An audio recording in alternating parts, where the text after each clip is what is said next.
سعادة وزير خليفة عبد القادر مع النور سيدي وأركتا إن يقبل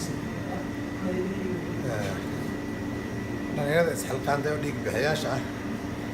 isxilqaamayaasha dhiig bixinta Soomaaliyeed waxaan u mahad celinayaa mar labaad iyo mar saddexaad ma nagu soo dhicin goorma noogu dambeysay dhiig in isbitaalada barnaamijka ka socda oo dhalinyaro Soomaaliyeed aqoon-yahanna ay isku xilqaameen waan ku faraxsanahay arrintaas waan ku taageersanahay ummadda Soomaaliyeed waxaan u baaqayaa inay ka qayb qaataan in la is caawiyo dhagar qabayaashii dadka leeynaya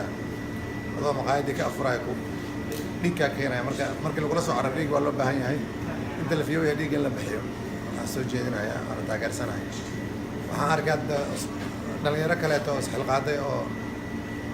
wadooyinka ku abuuraya fiyooryaal iyo ubax oo urur ah waxaan arkay dhalinyaro kaleeto raashin qaybinaya